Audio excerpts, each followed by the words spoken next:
So hey guys, welcome back to my channel fact tracker में आपका स्वागत है। आज के इस वीडियो में मैं आप लोग को बताने वाला हूँ भारतीय खुफिया एजेंसी जो कि रॉ है, उसके कुछ ऑपरेशंस के बारे में जो आपको पूरी तरह से हैरान कर देंगे। जी हाँ दोस्तों, जिन सबको रॉ के बारे में ना पता हो उनको मैं बता दूं। सन 1962 के भारत चीन युद्ध एवं 1965 के भारत पाकिस्तान युद्ध के दौरान इंफॉर्मेशन ब्यूरो की हार के बाद भारत सरकार को एक ऐसी संस्था की जरूरत महसूस हुई जो बड़ी इजिली भारत के लिए खुफिया जानकारी हासिल कर सके। ऐसे में भारत सरकार ने 21 सितंबर 1968 को रिसर्च एंड एनालिसिस विंग यानी रॉ की स्थापना की। ये भारत की एक ऐसी खुफिया एजेंसी है जिसका मुख्य काम विदेश में देश के खिलाफ होने वाले साजिशों को नाकाम करना और आतंकवादी गतिविधियों पर नजर रखना है। रॉ का मुख्यालय नई दिल्ली में है और करंटली इसके निदेशक सामंत गोयल जी हैं, जो बिहार कैडर के आईपीएस अधिकारी है। तो चलिए जानते हैं भारत खुफिया एजेंसी रॉ ने अब तक कौन कौन सी सफल ऑपरेशन को अंजाम दिया है। Number 1, operation Kahuta. Operation Kahuta को रॉ के प्रमुख ऑपरेशन में से एक माना जाता है। 70 के दशक के अंतिम सालों में रॉ ने पाकिस्तान के भीतर अपना अच्छा नेटवर्क बना लिया था। इस दौरान रॉ के एजेंटों ने पाकिस्तान के कहूटा परमाणु संयंत्र के संबंध में मिली जानकारी को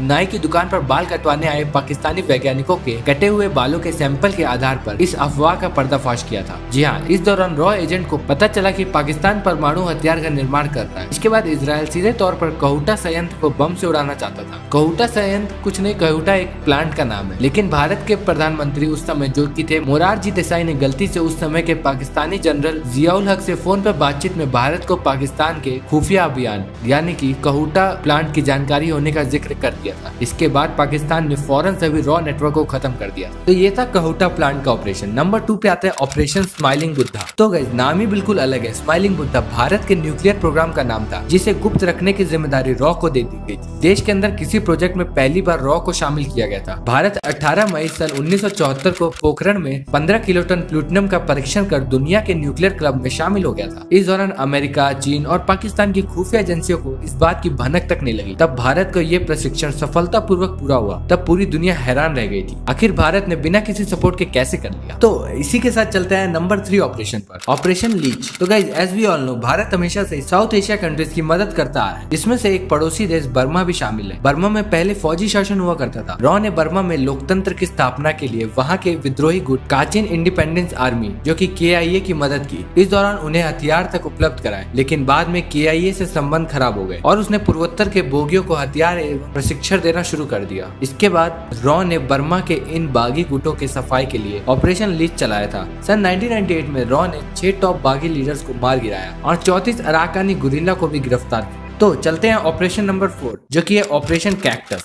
सन 1988 में तमिल इलम के पीपुल्स लिबरेशन ऑर्गेनाइजेशन तमिल उग्रवादियों ने मालदीव पर हमला कर दिया था। इस दौरान रॉ की मदद से भारतीय सशस्त्र बलों ने तमिल उग्रवादियों को खदेड़ने के लिए एक सैन्य अभियान की शुरुआत की थी जिसे ऑपरेशन कैक्टस का नाम दिया गया था। 3 नवंबर 1988 को रात को भारतीय वायुसेना की आगरा पैराशूट रेजिमेंट की 6ठी बटालियन ने मालदीव से 2000 किलोमीटर की ऊंचाई पर उड़ान भरकर हुलहुल में लैंड किया और माले में घंटे भर के भीतर तक राष्ट्रपति मोमून अब्दुल गयूम की सरकार को बहाल कर दिया। सेना की ओर से किए गए इस तीव्र अभियान और रॉ की सटीक खुफिया जानकारी के जरिए उग्रवादियों का दमन किया जा सका। इसी के साथ चलते हैं नंबर 5 ऑपरेशन पे, जिसका नाम है ऑपरेशन चाणक्य। तो ये ऑपरेशन कश्मीरी घाटी में पाकिस्तानी खुफिया एजेंसी ISI द्वारा सम्मिलित किया गया। अलगाववादी संगठनों और आतंकवाद के खत्म के लिए रॉ ने ऑपरेशन चाणक्य के नाम से खुफिया ऑपरेशन चलाया था। ये ऑपरेशन कितना सफल रहा इसका अंदाजा आप इस बात से लगा लीजिए कि आतंकवादी संगठन हिजबुल मुजाहिदीन के 2 धड़ों में बंटने के पीछे का कारण ही यही एक ऑपरेशन था। तो बढ़ते हैं नंबर 6 ऑपरेशन पे, जिस ऑपरेशन का नाम था ऑपरेशन मेघदूत। सियाचिन ग्लेशियर में भारतीय सैनिकों के ऑपरेशन को मेघदूत कोड नाम था जो सियाचिन संघर्ष से जुड़ा था। 13 अप्रैल 1984 को शुरू किया गया था ये सैन्य अभियान, जो कि बिल्कुल अनोखा था क्योंकि दुनिया की सबसे ऊंचाई पर स्थित युद्ध क्षेत्र में पहली बार हमला शुरू किया गया था। इस दौरान रॉ ने पता लगा लिया था कि पाकिस्तान सियाचिन ग्लेशियर में हमला करने की योजना बना रहा है। इसके बाद भारतीय सेना की कार्रवाई के परिणाम स्वरूप सेना ने पूरे सियाचिन ग्लेशियर को अपने कब्जे में कर लिया था, जिसमें कि भारत की जीत हो गई थी और इस सफल अभियान में रॉ ने एक अहम भूमिका निभाई थी। So let's move to